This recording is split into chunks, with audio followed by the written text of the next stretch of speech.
नमस्कार. SR time मराठीच्या स्वास्थ्य विशेष कार्यक्रमात सर्व प्रेक्षकांचं मनपूर्वक स्वागत. आज आम्ही आलो आहोत SRJ नेत्रालय इंदोरमध्ये आणि आमच्यासोबत आहे SRJ नेत्रालयाचे नेत्र विशेषज्ञ डॉक्टर कुशाग्र जैन. डॉक्टर कुशाग्र सरांशी आम्ही डोळ्यांच्या आजारांबद्दल, त्यांची कारणं, लक्षणं आणि निवारण याच्याबद्दल बातचीत करणार आहोत. आणि त्याचबरोबर या क्षेत्रामध्ये डॉक्टर कुशाग्र जैन यांचं जे स्पेशलायझेशन आहे, स्पेशली रेटिनाबद्दल, त्याच्याबद्दल पण बातचीत करणार आहोत. पण मी आधी डॉक्टर कुशाग्र जैन यांचं या बातचीतमध्ये स्वागत करते. सर, SR टाइम की इस बातचीत में आपका बहुत बहुत स्वागत. Thank you so much. और जैसा मैंने अभी कहा कि ये SR टाइम का स्वास्थ्य विशेष कार्यक्रम है और आज हम आपसे आँख के बारे में बात करने वाले हैं. आँख की बीमारियाँ, उसके साथ आपका जो स्पेशलाइजेशन है उसके बारे में भी हम जानना चाहेंगे. और साथ ही आँख से संबंधित जो भी बीमारियां हैं उनके कारण, लक्षण और निवारण पे हम थोड़ी बहुत बात करेंगे. तो सर, मैं चाहती हूँ कि हम इस बातचीत की शुरुआत आँख के स्ट्रक्चर से हमारे दर्शकों के लिए आप थोड़ा सा. मैं आज इसलिए पेशेंट चेयर पे बैठा हूँ जी. मैं खुद को पेशेंट ही मान के जो भी बोलूँगा सो दैट बहुत बेसिक्स हम कवर कर पाए. सो ये आँख का एक मॉडल है. सो बेसिकली हम ऑब्जेक्ट सामने से देखते हैं तो ऐसे देखते हैं. जो सर्कल हमको आँख का दिखता है वो इस तरह दिखता है. सामने से सिर्फ 1/3 पोर्शन ही दिखता है आँख का. बट अगर हम क्रॉस सेक्शन देखें तो आँख काफ़ी बड़ी होती है. अगर आगे से पीछे की आँख का साइज देखें तो करीब 2 से 2.5 मिलीमीटर सेंटीमीटर के आसपास होती है. तो जब ये सामने का जो पोर्शन है, जो सर्कुलर पोर्शन है, उसको हम कॉर्निया बोलते हैं. जो भी लेज़र प्रोसीजर्स आँख में होते हैं, जो आपने सुना होगा, जैसे लैसिक सर्जरी बोलते हैं, जिससे आँख का नंबर हटाया जाता है, वो इस कॉर्निया पे लेज़र करके उसका शेप चेंज करके नंबर हटाया जाता है. उसके अंदर आँख के जब अंदर जाते हैं तो एक स्ट्रक्चर है which is most important, which is called the lens of the eye. तो आँख में जो नेचुरल लेंस हमको भगवान ने दिया है वो सब आपको इसलिए पता है क्योंकि हमको जो आँख में मोतियाबिंद होता है वो इसी लेंस में होता है. जब ये लेंस, वैसे तो यंग एज में ये ट्रांसपेरेंट होता है, पर अगर ये उम्र की वजह से सफ़ेद होने लग जाए तो हम इसको मोतियाबिंद बोलते हैं. तो इसी लेंस को जब हम निकाल के एक दूसरा क्लियर लेंस आँख में डालते हैं उसको मोतियाबिंद का ऑपरेशन बोलते हैं. तीसरा स्ट्रक्चर जो सबसे ज़रूरी है समझना, जो मेरी स्पेशलिटी है, वो आँख का पर्दा. जो ये ऑरेंज स्ट्रक्चर आपको पीछे के हिस्से में दिख रहा है, ये आँख का सबसे पीछे का हिस्सा है. ये पीछे इसलिए है क्योंकि आँख के पीछे हमारा दिमाग है और ये जो स्ट्रक्चर है ये आँख को हमारे दिमाग से जोड़ता है. इसको हम आँख का पर्दा या इंग्लिश में रेटिना बोलते हैं. ये सिर्फ न्यूरॉन्स हैं, यानी ब्रेन टिश्यू है जो आँख में पीछे की सतह है, जो हमको एक नस के द्वारा ब्रेन से कनेक्ट करती है. तो ये एक बेसिक स्ट्रक्चर है आँख का, जिसके थ्रू हम आगे समझ सकते हैं जो आगे की चीज़ें हैं. खूप छान त्यांनी डोळ्याचं बेसिक स्ट्रक्चर आपल्याला समजवलं आहे की डोळे लेन्स कुठे आहे, कॅटरॅक्ट होतं, मोतियाबिंद ज्याला म्हणतो ते कशाने होतं आहे, त्याच्यानंतर रेटिना काय आहे, पडदा काय आहे, याच्याबद्दल त्यांनी खूपच छान आपल्याला सगळं सांगितलं. पुढे मी आता त्यांच्या स्पेशलाइजेशनबद्दल जर बोलायला गेले, सर आपके स्पेशलाइजेशन की अगर हम बात करें तो उसके पहले मैं जानना चाहूँगी कि आँखों से संबंधित जो बीमारियाँ हैं वो क्या क्या होती हैं. सो बेसिकली 3-4 बीमारियों के बारे में हम डिस्कस कर सकते हैं जिनके बारे में सबको पता है, उसके बारे में हम और जानकारी दे सकते हैं. सबसे बेसिक जो सबको पता होती है जिसको हम कैटरैक्ट बोलते हैं. कैटरैक्ट यानी मोतियाबिंद, वो मेरा स्पेशलाइजेशन नहीं है, बट क्योंकि ये सबसे ज़्यादा कॉमन बीमारी है इसलिए मैं पहले इसको डिस्कस कर रहा हूँ. इसके बाद मैं रेटिना की बीमारी ले आऊँगा. कैटरैक्ट यानी आँख का लेंस सफ़ेद हो जाना. ये नेचुरल प्रोसेस है, ये एक नॉर्मल एजिंग प्रोसेस है, ये कोई बीमारी नहीं है. तो ये हर किसी को होता है. जैसे हमारे सर पे बाल सफ़ेद होते हैं वैसे ही आँख का लेंस सफ़ेद होता है. अगर आपके आँख के सामने मैं कोई सफ़ेद कागज़ रख दूँ तो आपको ऑब्वियसली दिखना कम हो जाएगा. वैसे ही जो लेंस है वो बीच में होता है नज़र के. अगर वो सफ़ेद हो जाए तो लाइट उसको पास नहीं कर सकती और हमको दिख नहीं सकता. तो हम कैटरैक्ट सर्जरी के माध्यम से ये जो कॉर्निया है इसमें कोने में एक छेद बना के वहाँ से उस कैटरैक्ट को बाहर निकाल के उसकी जगह दूसरा लेंस आँख में इम्प्लांट कर देते हैं, जिससे वो क्लियर हो जाता है एरिया और हमारी नज़र साफ हो जाती है. दूसरी जो सबसे कॉमन बीमारी मेरी स्पेशलाइजेशन की है उसको हम डायबिटिक रेटिनोपैथी बोलते हैं. तो डायबिटिक रेटिनोपैथी यानी डायबिटीज़ की वजह से होने वाला डैमेज आँख के पर्दे में, ये सबसे ज़्यादा कॉमन बीमारी है. इनफैक्ट अमेरिका में या वेस्टर्न कंट्रीज़ में ब्लाइंडनेस का सबसे ज़्यादा कॉमन कारण है आपका ग्लोकोमा. तो इंडिया में भी बहुत कॉमन है. अगर हम इंदौर की ही, जैसे मैं इंदौर में प्रैक्टिस करता हूँ, अगर हम इंदौर की बात करें तो इंदौर में करीब 30, 35, 40 लाख का पॉपुलेशन है. उसमें करीब 4 से 6% लोग डायबिटिक रेटिनोपैथी से ग्रसित हैं। तो बहुत ज़्यादा हैवी नंबर है। सो डायबिटिक रेटिनोपैथी में होता है, हम सुनते हैं कि हार्ट में ब्लॉकेज हो जाता है, एंजियोप्लास्टी स्टेंट डालना पड़ता है, बाईपास सर्जरी होती है। उसी तरह खून की नलियाँ आँख के पर्दे में भी होती हैं जी। ये जो खून की नलियाँ हैं ये शुगर की वजह से ब्लॉक हो जाती हैं। जब खून की नलियाँ ब्लॉक हो जाती है तो आँख का जो पर्दा है उसको खून नहीं मिलता। खून नहीं मिलने की वजह से दो चीज़ें होती है, एक तो आँख के पर्दे में ब्लीडिंग होने लगती है और दूसरा आँख के पर्दे में सूजन आ जाती है, जिसको मैक्युलर एडिमा या विट्रियस हेमरेज बोलते हैं। तो ये दोनों डायबिटिक रेटिनोपैथी के लक्षण हैं। इनको ट्रीट करने के लिए हमारे पास कई इंजेक्शंस हैं जो हम आँख में देते हैं, कुछ तरीके के लेजर्स हैं जो हम रेटिना में करते हैं, और फिर इवेंचुअली अगर करना पड़े तो सर्जरी। तो डायबिटिक रेटिनोपैथी एक बहुत कॉमन बीमारी है। उसके अलावा दूसरी बहुत कॉमन बीमारी है जिसको वेन ऑक्लूजन बोलते हैं। ये बीपी से होता है। तो ब्लड प्रेशर बहुत कॉमन है, इसलिए वेन ऑक्लूजन भी बहुत कॉमन है, रेटिनल वेन ऑक्लूजन। तो उसमें भी खून की नली बीपी की वजह से ब्लॉक हो जाती है, और अगेन दो ही चीज़ें होती हैं, ब्लीडिंग या सूजन। सेम ट्रीटमेंट्स हैं, लेजर्स हैं, इंजेक्शंस हैं और सर्जरी है। Very very common diseases. तीसरा जो एक कॉमन डिजीज है जिसको हम रेटिनल डिटैचमेंट बोलते हैं। यानी ये जो पर्दा है ये अपने पीछे एक लेयर से चिपका हुआ होता है। अगर किसी भी कारण से ये पर्दे में कहीं छेद हो जाए, कई बार चोट की वजह से छेद हो सकता है, कई लोगों को जिनको माइनस नंबर ज़्यादा होता है उनको छेद होने की पॉसिबिलिटी ज़्यादा होती है। अगर इसमें छेद हो जाए तो ये पर्दा उखड़ जाता है। उखड़ जाना माने इलेक्ट्रिक सर्किट ही ब्रेक हो गया। जब वो पर्दे को हम वापस चिपका नहीं दें तब तक रोशनी नहीं जाती ब्रेन की तरफ, वो डिटैच हो गया। तो we have to basically attach. तो वो हम लेजर या इंजेक्शन के माध्यम से नहीं कर पाते हैं, उसके लिए हमको सर्जरी, जिसको विट्रेक्टमी, और आज के ज़माने में MIVS बोलते हैं, यानी मिनिमली इन्वेजिव विट्रेक्टमी सर्जरी। इसमें बहुत बारीक 25 गेज की नीडल होती है, छोटी, जो हम हाथ में जो ब्लड लेते हैं उससे भी बारीक, उतनी छोटे छेद करते हैं आँख में और उसके थ्रू सर्जरी करते हैं। उसमें टाँके भी नहीं लगते, तो वो सर्जरी के माध्यम से उसको पर्दे को वापस चिपकाते हैं। ये कुछ कॉमन रेटिनल डिजीजेस हैं। जैसा आपने पहले कैटरेक्ट बताया, फिर आपने रेटिना के डिसीजेस बताए हैं जिसमें डायबिटीज़ बहुत ज़्यादा मेजर वो है, उनके लिए जिम्मेदार है। अगर मैं कैटरेक्ट की बात करूंगी तो पहले कैसा वो था कि कैटरेक्ट पक जाए, बहुत बड़ा एक लोगों के बीच में कि मोतिया मतलब वो पक जाए, उसके बाद ही ऑपरेशन करेंगे, उसके बाद ही सर्जरी करेंगे। ये पहले की बात है और आज ऐसा नहीं है। आज जब आप पेशेंट आता है, आपको पता चलता है कि इसको है कैटरेक्ट, तो इमीडिएट सर्जरी के लिए दे कैन गो। तो ऐसी क्या वजह थी उस समय और आज के समय में? तो पहले ये होता था कि सर्जिकल टेक्निक्स जो कैटरेक्ट की थी वो हाथ से सर्जरी की जाती थी, उसमें मशीन का कोई इन्वॉल्वमेंट नहीं था। तो हाथ से आँख में बड़ा यानी आँख के हिसाब से 5-6 मिलीमीटर बहुत बड़ा होता है, तो 5-6 मिलीमीटर का चीरा बनाया जाता था और उससे जो लेंस है आँख का उसको एक पीस में बाहर निकाला जाता था, इसलिए इतना बड़ा चीरे की आवश्यकता थी। तो जब वो लेंस बाहर निकालना रहता था तो मोतियाबिंद जितना पका हुआ होने से वो हार्ड होता है, तो एक पीस में उसको निकालना बहुत आसान होता था। अगर हल्का मोतियाबिंद है तो वो पॉसिबल नहीं होता। बट आज मशीनें आ गई हैं, मशीनों से फ़ायदा ये हो गया है कि छोटे छोटे चीज़ों से ऑपरेशन हो जाता है। अब मशीन जब मोतियाबिंद को आँख के अंदर ही तोड़ देती है तो वो जितना सॉफ्ट हो, जितना कच्चा मोतियाबिंद हो, उतना आसानी से टूटता है। तो आजकल अगर हमारे पास कोई पका हुआ मोतियाबिंद लेके आता है तो हम उसका लेटेस्ट पद्धति से ऑपरेशन कर ही नहीं पाते। हम बोलते हैं अब आप पुराना ऑपरेशन ही कराइए जो 30 साल पहले होता था। So safest, fastest recovery, no stitch. अगर इस तरह का ऑपरेशन चाहिए तो कच्चे मोतियाबिंद में ही कराना जरूरी है, पका हुआ मोतियाबिंद में कर नहीं सकते।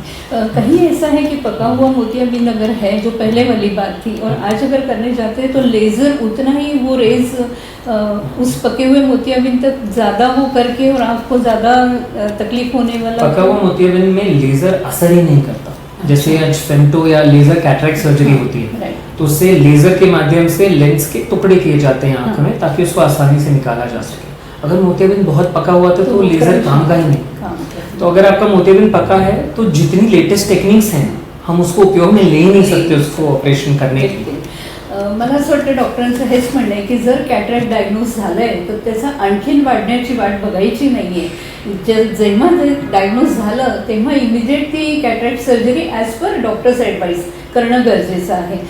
सर, रेटिना की अगर हम बात करें तो जैसा आपने बताया कि डायबिटीज़ एक बहुत बड़ा फैक्टर है कि रेटिना की बीमारियों के लिए, लेकिन रेटिना से जुड़ी हुई एक लोगों के मन में जो डर है, मैं उसके बारे में बात करूँगी कि डॉक्टर जब एडवाइस करते हैं कि सर्जरी के लिए जाना है, तो सर्जरी के लेकर भी एक बहुत बड़ा लोगों के मन में भय है, मिथ है कि नहीं सर्जरी कराने से ऐसा हो जाएगा वैसा हो जाएगा, पोस्ट सर्जरी बहुत मतलब प्रिकॉशन लेना पड़ेगी, उसके बारे में क्या बताएंगे? तो रेटिना सर्जरी में सबसे ज़रूरी एक्चुअली सर्जरी नहीं होता जी।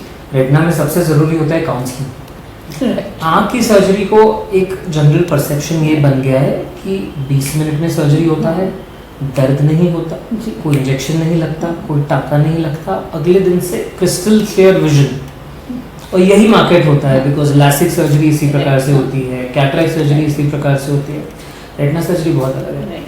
रेटिना सर्जरी पहली बात हम ड्रॉप्स के माध्यम से कर नहीं सकते, आँख के बाहर एक इंजेक्शन लगाना पड़ता है आँख को सुन करने के लिए।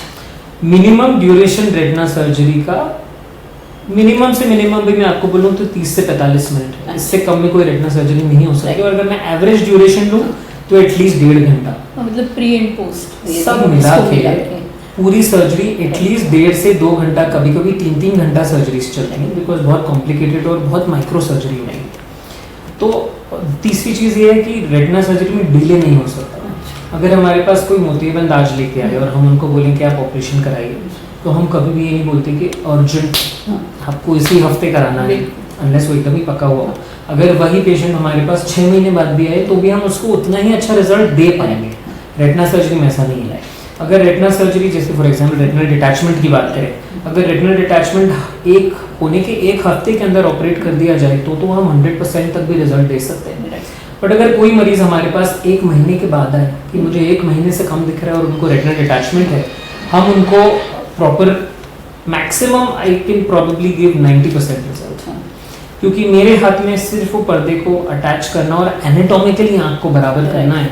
पर अगर किसी टिश्यू को खून नहीं मिल रहा है बहुत समय से तो टिश्यू खराब हो जाती है, तो उतनी रोशनी नहीं मिल पाती, जितनी जान है पर्दे में उतनी रोशनी मिलेगी।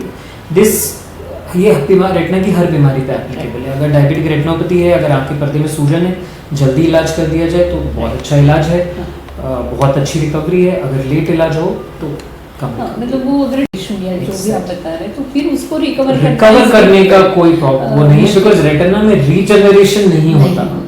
हम सिर्फ रिपेयर कर सकते हैं, रीजनरेट नहीं कर सकते। बहुत अच्छी तरह सर बता रहे हैं की रेटिनाचं जर ऑपरेशन तुम्ही डिले केलं तर त्याचे काय दुष्परिणाम होऊ शकतात, त्याच्याबद्दल सरांनी सांगितलं आहे। मी पुढे सरांना याच्याबद्दल आणखीनही विचारणार। सर, हमने रेटिना के बारे में यहाँ तक की बात की है। एक जनरली ये देखने में आता है, लोग कहते हैं कि आँखों के आगे जाले दिखना या झाई दिखना या कई बार अजीब अजीब सी फिगर्स दिखती हैं, क्यों उसका मुझे भी दिखते हैं, ये बहुत कॉमन है, आई एम श्योर आपको भी दिखते होंगे। जब भी हम कभी लाइट में या विंडो में देखें या वाइट दीवार पे देखें तो उनको काले काले फिगर्स दिखते हैं। ये कुछ नहीं है, आँख के अंदर एक जेल होता है। आँख का ये जो हॉलो पोर्शन है, जो लेंस और पर्दे के बीच का है, ये जो हॉलोनेस है ये खाली नहीं होती, इसमें एक जेल होता है जिसको विट्रस बोलते हैं। ये जो जेल है ये समय समय के साथ बीच बीच में खराब होने लगता है, उम्र की वजह से लिक्विफाई होने लगता है, पानी जैसा बनने लगता है। जब वो पानी जैसा बनता है तो आँख के अंदर तैरता है और हमको वो फिगर्स ऐसे काले काले धब्बे जैसे दिखते हैं एज अ शैडो। तो जब भी हम जिस तरफ आँख घुमाते हैं वो फिगर्स उस तरफ घूमते हैं। तो दिस इज ये एक नेचुरल एजिंग चेंज है, ये सबको होता है, इससे घबराने की आवश्यकता नहीं है। एंड अनफॉर्चुनेटली इसका ट्रीटमेंट भी कुछ नहीं है। There are a few medicine जो हम कुछ बोलते हैं कि 6 महीने में, साल भर में थोड़े फ्लोटर्स कम हो जाते हैं, बट पूरी तरह तो नहीं जाते। तो ओनली ट्रीटमेंट जो हम कई बार करते हैं, जो लोगों को बहुत ही ज़्यादा फ्लोटर्स होते हैं और उनकी नज़र उससे कम हो जाती है, हम सर्जरी करके उनको निकाल देते हैं। This is a very rare surgery because इतनी ज़्यादा बहुत कम लोगों को होते हैं। छान सांगितलं सरांनी की जर फ्लोटर्सचा त्रास कोणाला असेल तर त्याच्याकरता घाबरायची गरज नाही आहे, हे खूप कॉमन आहे, जवळजवळ सगळ्यांनाच असतं। खूप एक्स्ट्रीम त्याच्यामध्ये काही असेल तर त्याचं ट्रीटमेंट नक्की करता येतं। सर, आँखों से संबंधित अगर मैं कहूँ, आँखों का ड्राइनेस और कई लोगों को आँखों से टीयर्स, पानी, ये दोनों जो समस्याएं हैं कि कहीं तो बिल्कुल पानी नहीं रुक रहा है आँखों में से और कहीं आँखों में इतनी ड्राइनेस है, क्या वजह है और क्या इलाज है? ये दोनों एक ही चीज़ है। ये सुनने में बहुत अजीब लगता है जी। हमारे पास यूजुअली पेशेंट्स आते हैं वाटरिंग की कंप्लेंट, ड्राइनेस के बीमारी में 75% लोग ये कंप्लेंट लेके आते हैं कि हमको आंख में से पानी ज़्यादा आ रहा है। अच्छा। जब आंख ड्राई हो जाती है तो आंख से ब्रेन को एक सिग्नल जाता है जी। कि टीयर प्रोडक्शन बढ़ाइए, आंसू का प्रोडक्शन बढ़ाइए, आंख बहुत ड्राई है।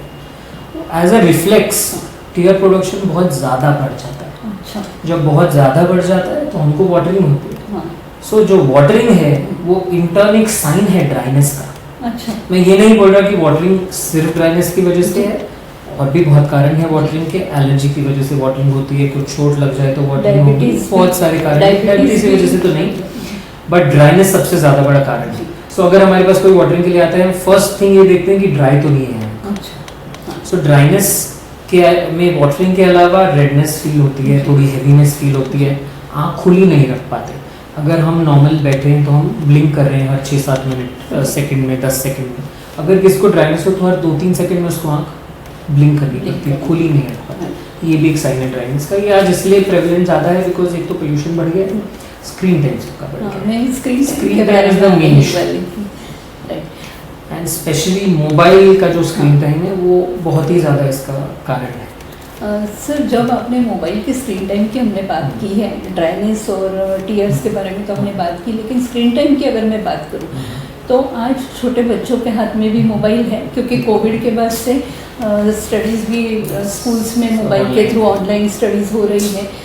उसके बारे में आप क्या कहेंगे कि कितना स्क्रीन टाइम और किस तरह हम अपनी आँखों को बचा सकते हैं? क्योंकि अगर हम कॉमन भी सोसाइटी में देखें तो एक समय था जब बच्चों में भी, अगर मैं कहूँ स्कूल में भी, चश्मा बहुत कम लगाया हुआ होता था। अगर क्लासरूम में 30 स्टूडेंट्स हैं तो 2 या 3 मैक्सिमम ऐसे होते होंगे जिनको चश्मा, लेकिन आज अगर हम देखें तो 50% पे आ गया है।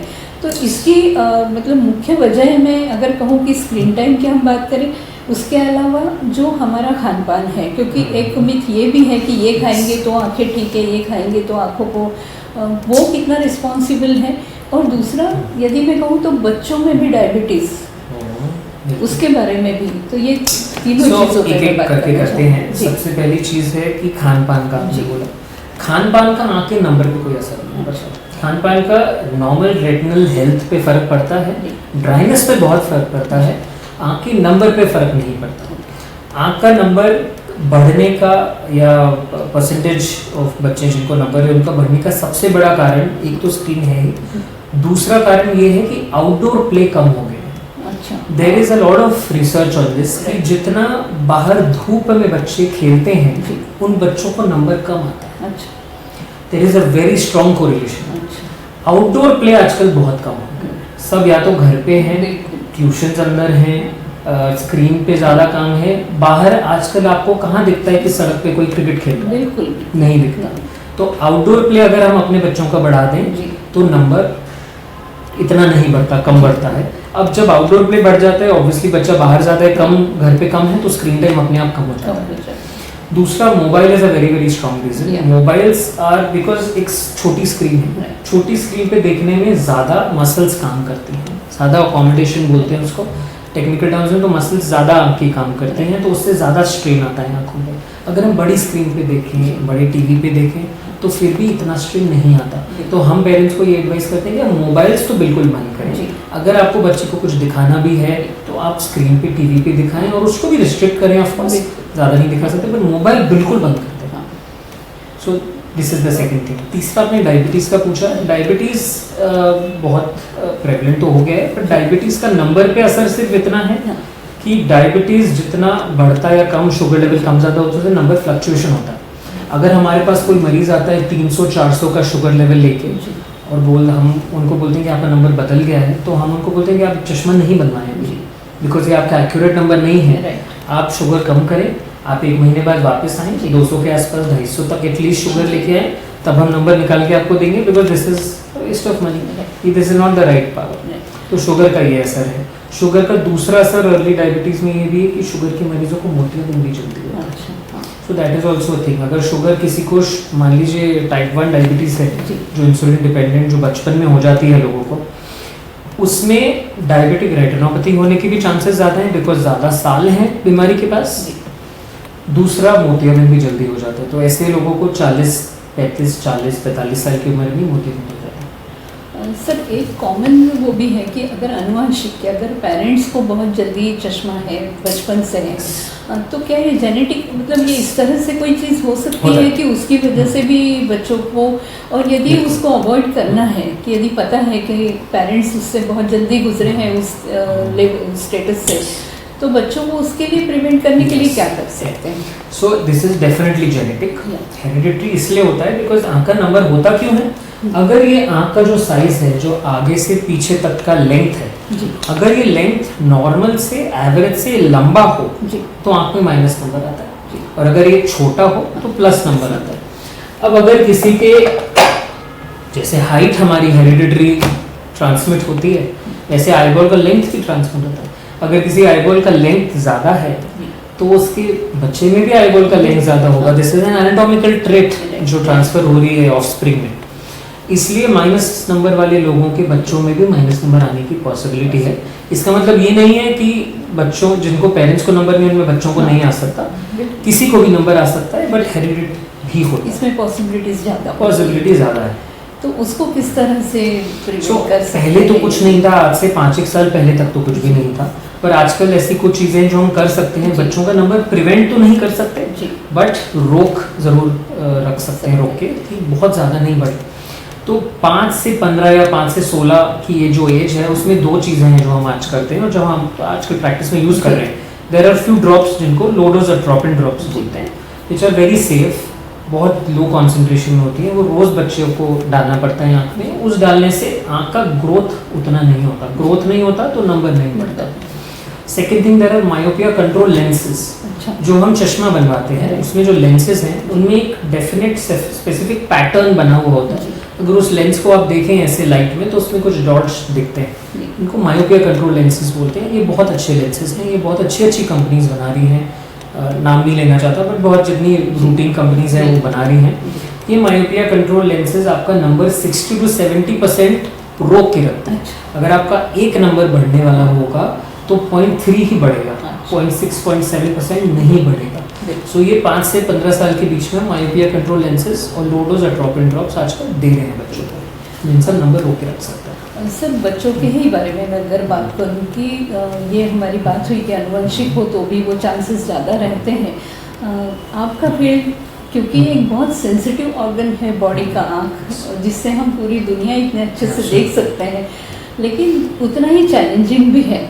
आपको भी पेशेंट को मतलब पेशेंट के साथ काउंसलिंग करने में, या बच्चे हैं अगर तो वो काउंसलिंग करने में किस तरह के चैलेंजेस आप भी फेस करते हैं?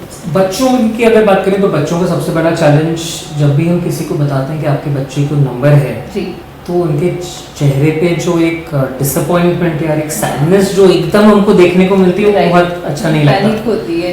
But then again we have to behave like it is a very normal thing and it is actually a very normal thing. मैं उनको यही समझाता हूँ कि कोई आंखें आपके बच्चे कमज़ोर नहीं है, वो किसी भी तरह से कम नहीं है, ये सिर्फ एक चश्मा है, सालों से लोग पहन रहे हैं, कोई बड़ी बात नहीं है। जो एक चश्मे का स्टिग्मा है इसको हटाइए, चश्मा पहनिए, आपका बच्चा नॉर्मल है। कुछ मतलब हम ऐसा बिहेव करते हैं कि वो बहुत नॉर्मल चीज़ है, तो है भी नॉर्मल, तो उससे थोड़ा सा उनको करेज मिलता है। दूसरा, मेरे साथ मेरे जो बच्चा है, आई हैव अ 5-year-old सन, उसको भी 3 साल की उम्र में हमको पता लगा था उसको काफ़ी नंबर है। तो ये मैं पर्सनल एक्सपीरियंस से भी काफ़ी सीखा हूँ कि भाई खुद के बच्चे को कितना मुश्किल होता है चश्मा पहनाना। तो मुझे भी करीब 1 महीना तो उसको चश्मा पहनाने में ही लग गया कि बेटा ऐसे अपने को पहनना है।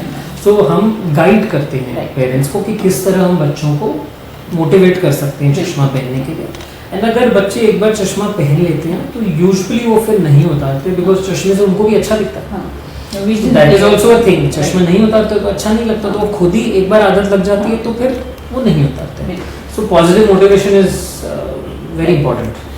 जहाँ तक आप रेटिना सर्जरी स्पेशलिस्ट है, कोई ऐसी सर्जरी जिसमें चैलेंजेस तो होते ही हैं, लेकिन ऐसा कोई आपका मतलब कोई याद में या आपने अभी तक जो प्रैक्टिस किया है कभी इस तरह के कोई चैलेंजेस आए हैं? सबसे चैलेंजिंग केसेस अगर मुझे कोई रेटिना में लगते हैं तो वो फॉरेन बॉडी के होते हैं। यानी अगर आँख में कोई फॉरेन बॉडी चली जाए, फॉर एग्जांपल मान लीजिए कई बार कुछ होते हैं कि वेल्डिंग करते हैं ना, तो वेल्डिंग करके कोई मेटल का टुकड़ा आँख में पेयर्स करके आँख के अंदर चला जाता है, तो एक बार ऐसे ही ट्रॉमा का केस था, मुझे एक तो याद नहीं कि कैसे, बट कुछ तो मेटल काट रहे थे, तो मेटल का पीस, छोटा piece, I think it was around 5-6 millimetre का piece, which is significant size, 1 centimetre का पीस, वो पूरा आँख के अंदर था। तो उसको निकालना बहुत चैलेंजिंग था, मैं सक्सेसफुली कर पाए।